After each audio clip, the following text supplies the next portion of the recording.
বর্তমানে এআই প্রযুক্তি নিয়ে অনেক আলেমদের মুখে শুনেছি এটা নাকি দাজ্জালের অনেক বড় ফিতনা। দাজ্জাল নাকি এই প্রযুক্তির দ্বারা মানুষের ফিতনায় ফেলবে।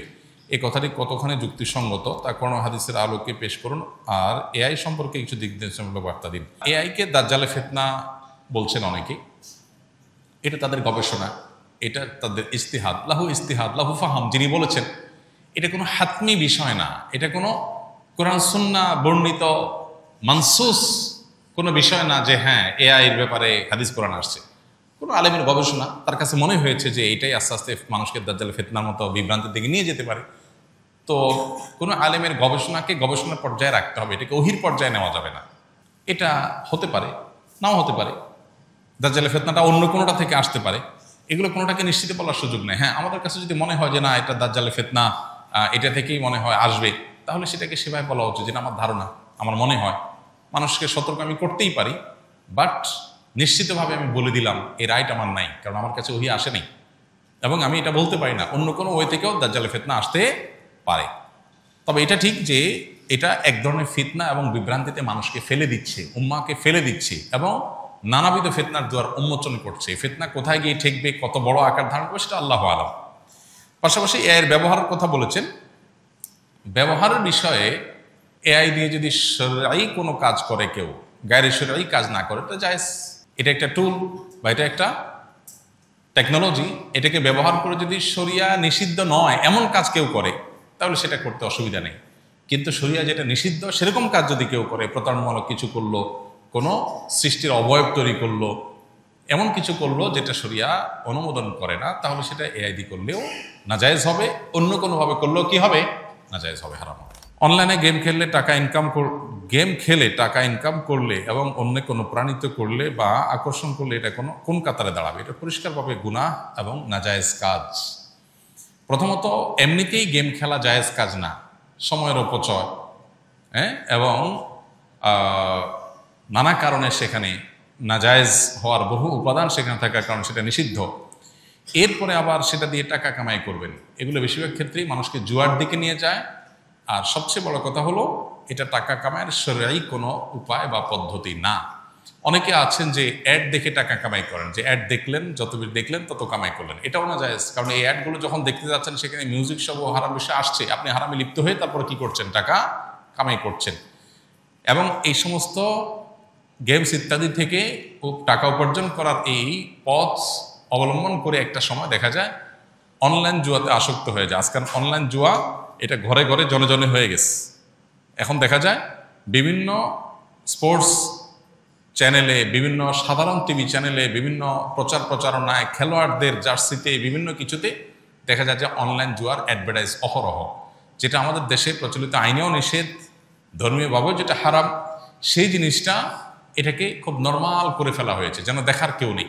এগুলোর ব্যাপারে আমাদের সতর্ক থাকা দরকার। এগুলো আমাদের সর্বস্বকে ধ্বংস করে দিবে। এই জুয়ার পথে যারা গেছে তাদের জীবন ধ্বংস হয়ে গেছে, দুনিয়াও বরবাদ, আখিরাতও বরবাদ, পরিষ্কারভাবে হারাম। আজকাল দেখা যায় এই যে বিভিন্ন সময় বিশ্বকাপ, ফুটবল হয়, ক্রিকেট হয়, বিভিন্ন খেলা হয়, এগুলোকে কেন্দ্র করে এলাকায় এলাকায়, মহল্লা জুয়ার আসর বসে, ছেলেরা মেয়েরা বাজি ধরে। এই যে বাজি, এই যে জুয়া, এগুলো পরিষ্কারভাবে হারাম। এগুলোকে আজকাল দেখা যায় যে অনেকে ব্যবসা হিসাবে এটাকে রীতিমতো একটা ফরম্যাট দিয়ে যুবকদেরকে সেখানে লাগাই দিচ্ছেন, পরিষ্কারভাবে হারাম। এগুলোর ব্যাপারে সামাজিক সচেতনতা বাড়াতে হবে এবং রাষ্ট্রের কর্তা ব্যক্তিদেরও এগুলোর পরে ব্যবস্থা গ্রহণ করতে হবে। আমি মুখে কোনো গালি দেই নাই, কিন্তু বন্ধুদের সাথে গ্রুপে গালিগালাজ এর টাইপিং করি মাঝে মধ্যে, এতে কি আমার গুনাহ হবে কিনা? কোনো খারাপ কথা মুখ দিয়ে বললেই শুধু খারাপ হয় না, ওইটা টাইপ করে লিখলেও কি হয়, খারাপ হয়। কোনো খারাপ কথা মুখে বললেই শুধু গুনাহ হয় না, ওইটা কলমে লিখলেও কি হয়, গুনাহ হয়। এজন্য আমাদের সব ধরনের জবানের হেফাজত করা উচিত।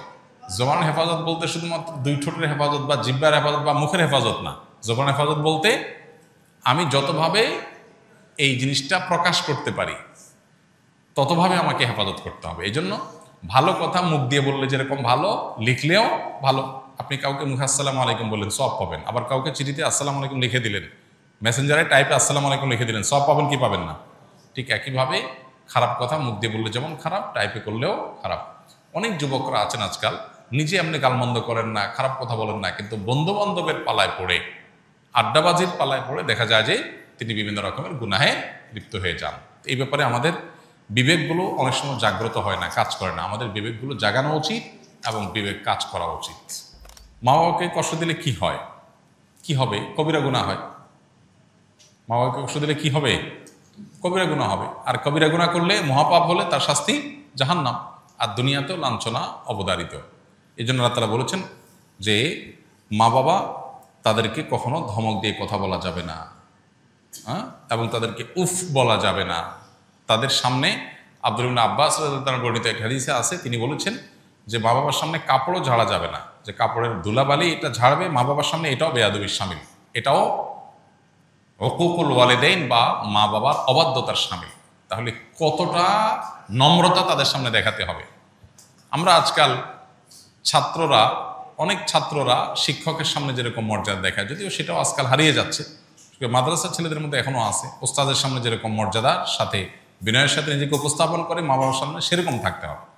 আমাদের হলো মা বাবা হলেন এমন মানুষ যে যার সাথে সবসময় 24 আওয়ার্সে যে কোনো সময় ঝাড়ি দিয়ে কথা বলা যায়। বিশেষ করে মা মানুষটাই এমন, আমরা মনে করি যে চোখ বন্ধ করে অটো ঝাড়ি দেওয়া যায় যাকে, তিনি হলেন কে? মা। অথচ সবচেয়ে বেশি রেসপেক্ট, সবচেয়ে বেশি সম্মান পাওয়ার কথা তারা। তাদের সামনে মাথা উঁচু করে উচ্চ গলায় কথা বলারই কথা না, কিন্তু আমরা নিয়মিত নামাজ কালাম পড়ে অনেক তালেব ইলমও আছে মা বাবার সামনে এরকম আচরণ করেন। ওস্তাদের সামনে বিনয়ী, মা বাবার সামনে দুরাচরণ করছে। ওস্তাদ এত বিনয়ের হক রাখেন না, ওস্তাদের এত অধিকার নাই যত অধিকার কার আছে? মা বাবার আছে, কিন্তু সেটার খবর নেই। আমরা অনেকেই এক্ষেত্রে ভুল করি। কেউ কারোর মাধ্যমে সালাম পাঠালে তার উত্তরে কি বলবো? কেউ কারোর মাধ্যমে যদি সালাম পাঠায় তাহলে সেক্ষেত্রে আপনি উত্তরে বলবেন ওয়া আলাইকা ওয়া আলাইহিস সালাম, অর্থাৎ তুমি যে সালামটা নিয়ে আসছো তোমার প্রতি এবং যিনি সালাম পাঠালেন উভয়ের প্রতি আল্লাহর শান্তি বর্ষিত হোক। এভাবে আমরা সালামের জবাব দিব যদি কারোর মাধ্যমে লোক মারফতে সালাম পাই।